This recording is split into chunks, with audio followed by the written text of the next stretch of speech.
I'm ready.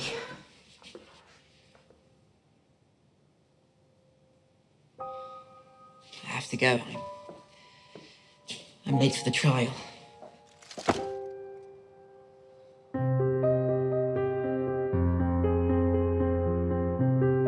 At this point in the story, you're trying to kind of play with the pieces that we've got on the board. The wildfire was something that we had on the board.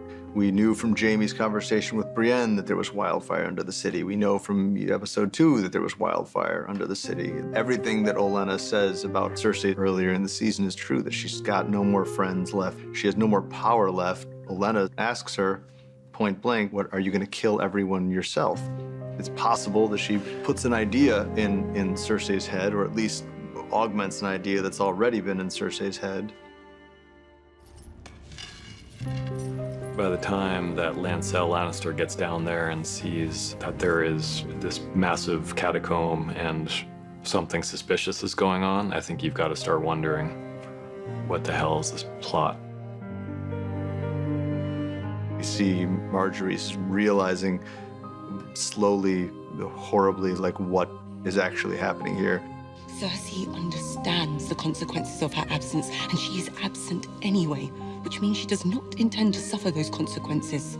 It's all been building up to this moment, and then, boom.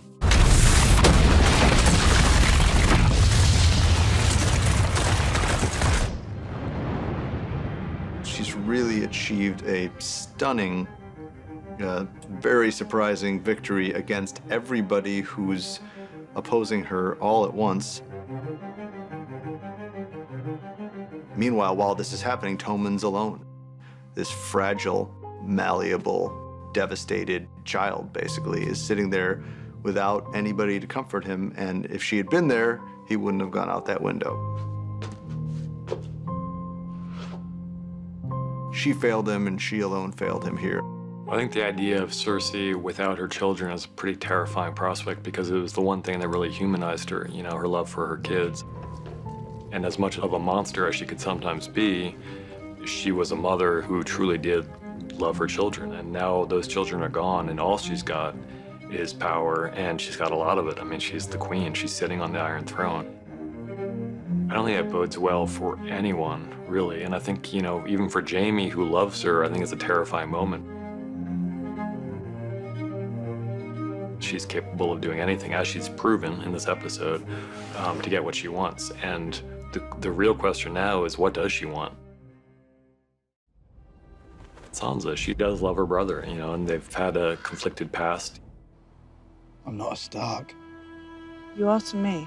Over the course of this season, they've come to really rely upon each other, but she doesn't necessarily trust him completely. You know, she didn't tell him about the meeting with Littlefinger. She didn't tell him that she summoned the Knights of the Vale. There's definitely like a little hint of conflict there. We see that come out in episode 9, where she's, you know, at the War Council, where no one asks her opinion, despite the fact that she knows Ramsay better than anyone. So I think there's a little bit of anger about that, and a little bit of jealousy, and you know, that relationship will be crucial to watch. You're the Lady of Winterfell. You deserve it. We're standing here because of you. The battle was lost until the Knights of the Vale rode in. They came because of you. When we see the second King in the North scene with Jon, I think it was important to us that it evoked that first King in the North scene. The King in the North! The King in the North! It's very different circumstances, different environment. They're at Winterfell instead of, you know, military encampment. We know no king, but the king in the north whose name is Stark. I don't care if he's a bastard. Ned Stark's blood runs through his veins. He's my king, from this day until his last day. The King in the North!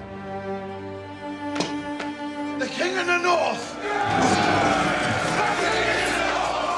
In some ways, the evocation of the first one is meant to be a little bit worrisome, because, you know, it was a very triumphant moment when Robb is named King in the North, but it didn't go so well for the previous King in the North. So I think we have to be a little worried for Jon. And at the same time, you know, it's a pretty big reversal, and you know, for a character who was dead at the beginning of the season to be declared king at the end of it, he's done well.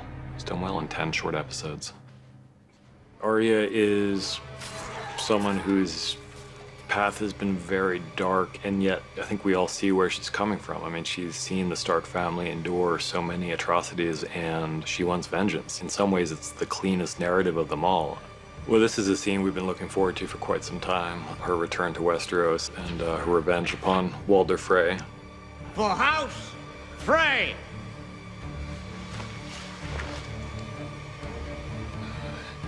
My name is Arya Stark.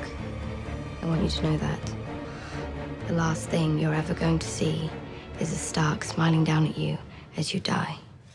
It's a worrisome narrative for Arya, because you know, she started as this little girl who was always tough and plucky and whatnot, but you know, she's become a murderer, you know, and a highly skilled murderer. And even if the murders are justifiable, it's still, we've witnessed the descent of this girl into someone who's capable of slitting a man's throat and kind of smiling as she watches him bleed out. So that's, you know, I don't think anyone's going to be crying over the fate of Walder Frey, but it's still, if you love Arya, you have to be a little bit worried about where she goes from here.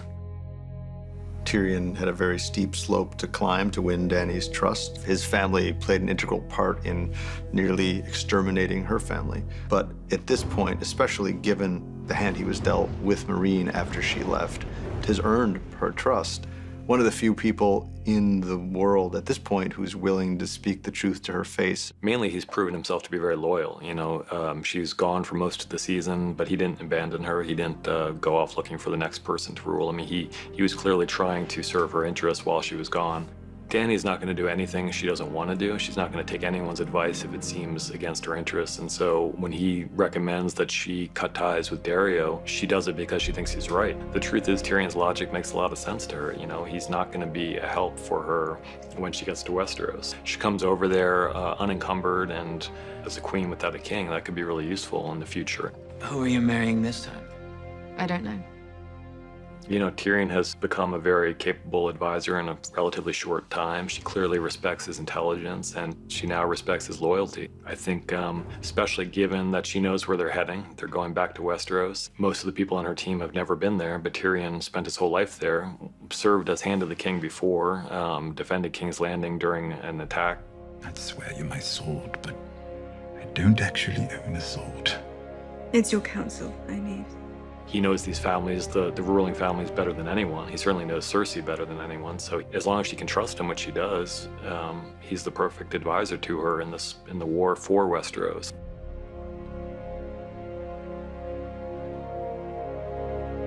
He's the perfect hand to the queen, and that's why she names him such.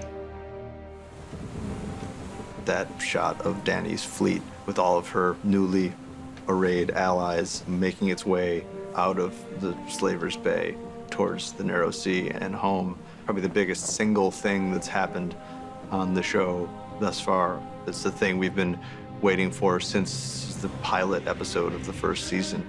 The person she is now is very, very different from the person she was then. It hasn't been a smooth road. Feels like she has earned it at this point. It's the shot that we're going to leave everyone with. But it was a real thrill to see her on the bow of that ship with Tyrion by her side heading west.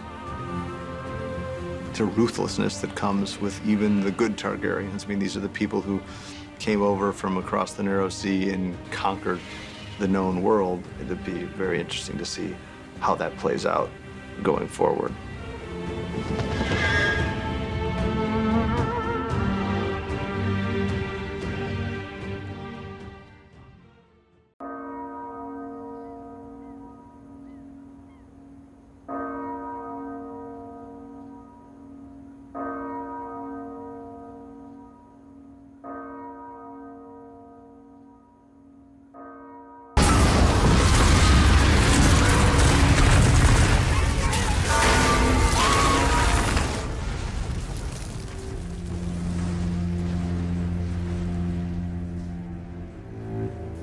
When you blow up a huge number of cast members in a single moment, you don't want it to be completely random. You know, it feels like it's got to be earned, and it feels like it's got to be something that belongs to the world.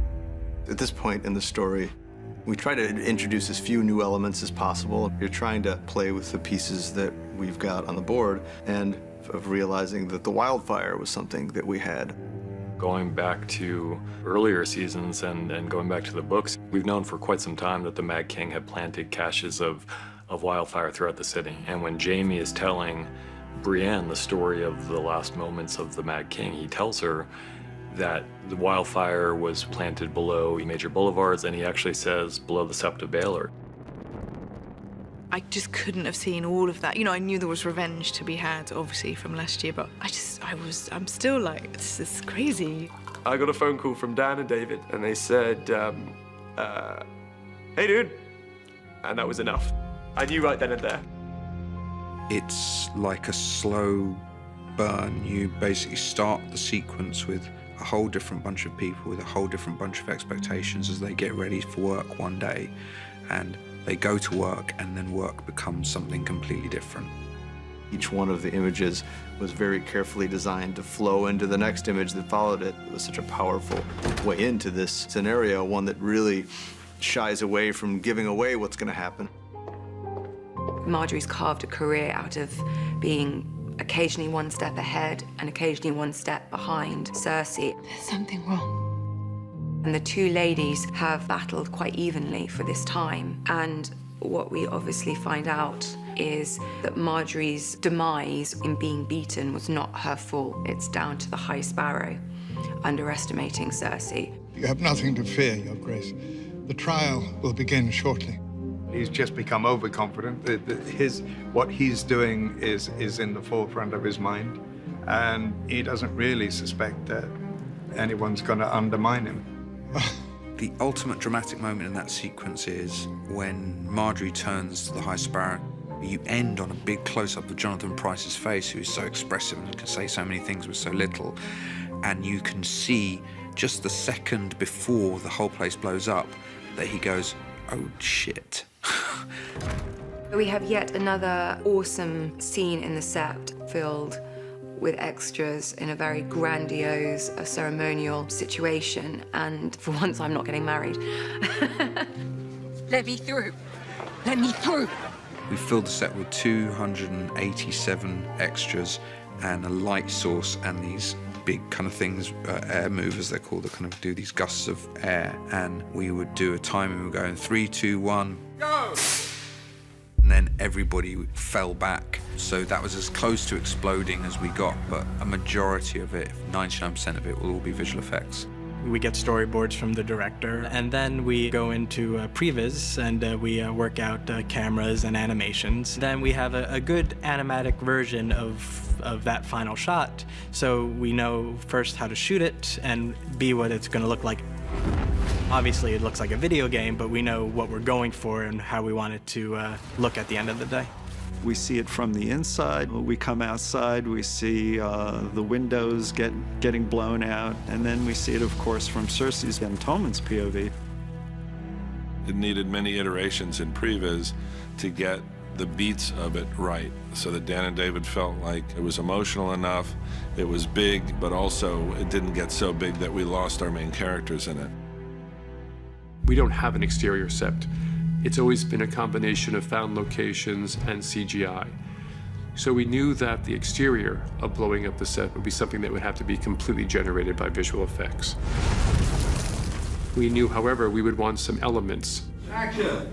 It's lit underneath. We made lighting trays underneath that had a UV LED strip system. And in the puddle itself, there's a high fluorescent pigment. When you're lighting from underneath, it's glowing already. Then we've lighted from above as well, and you've got the additional, and that's what gives it that real high fluorescence.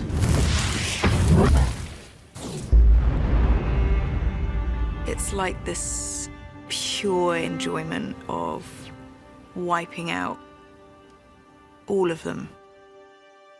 She has a plan. She executes that plan flawlessly, apart from one major wrinkle.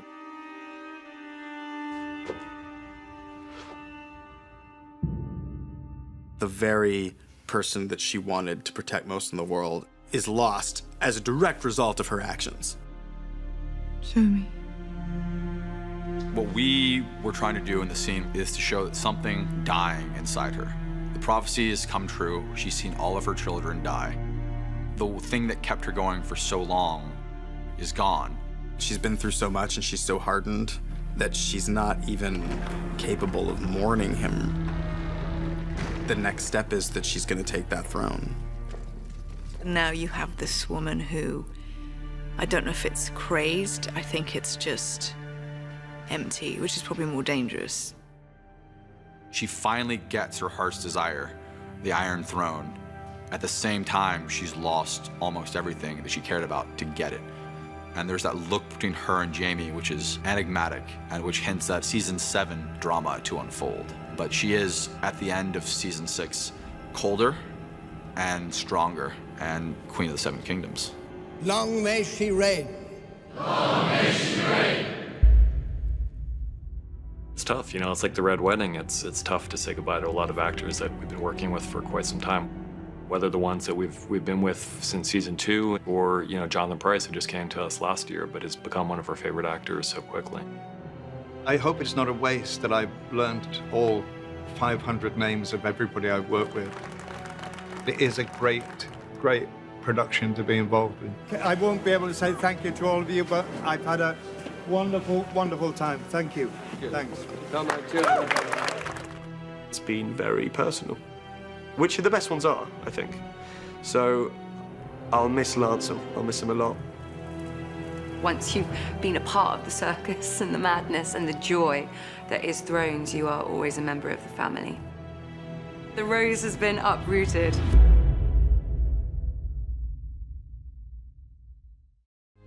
I'm having the Lord's Chamber prepared for you. You're the Lady of Winterfell. You deserve it. You should take it. I'm not a Stark. Thrones is really at the heart of it, about dysfunctional families. There's always been tension between them because since they were little, Sansa has always looked up to her mother and always just taken on her mother's views of everything. And her mother really didn't like Jon because of the whole affair thing. Doesn't mean that they don't love each other, but it's just, you know, typical sibling tension. We need to trust each other. We can't fight a war amongst ourselves. We have so many enemies now. I think Jon is oblivious. He hasn't actually learned his lesson from trying to pay attention to what she's feeling. He says he has, but he's asking her to trust him. He's not listening and watching and observing her. I think that could be a real problem for him. I don't care if he's a bastard. Ned Stark's blood runs through his veins. He's my king, from this day until his last day. Jon is the right man for the job. We all want a leader who's going to be decent and honourable.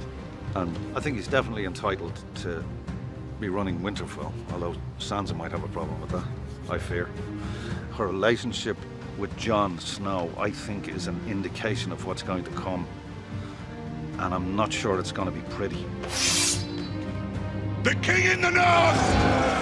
The King in the North! He's named King in the North and she kind of gets no credit for it. Jon doesn't acknowledge everything his sister has done for him after all that they've been through.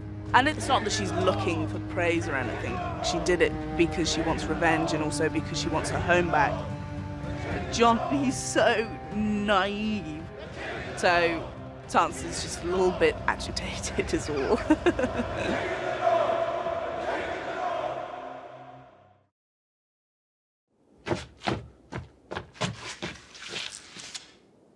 As the seasons go on, it's nice to still be a part of the show, as not many characters make it. Upon reading my storyline this year, I was really excited. It's something that we don't see, but when Arya arrives back in Westeros, she's out of touch with where people are. She's been out of touch for a really, really long time, but if there's one person on her list that she is 95% sure where they'll be, it's Walder Frey. For House Frey! She decides to go with the twins, and then in that scene that I'm dressed for now, so it's not Arya's usual look, when Arya kills Walder Frey, she thinks it's very important for him to know exactly who she is. My name is Arya Stark. I want you to know that. The last thing you're ever going to see is a Stark smiling down at you as you die. It's the most unexpected family. in Walder Frey's eyes that would come for him. He has done a lot wrong, but he's so confident that he's safe. And Walder Frey is such an evil, evil character. She doesn't need to explain why. He's fully aware of why she's doing it. Although Arya wouldn't know that her mother's throat was cut, she does the same deed, which, for a story point of view, it's very, very cool.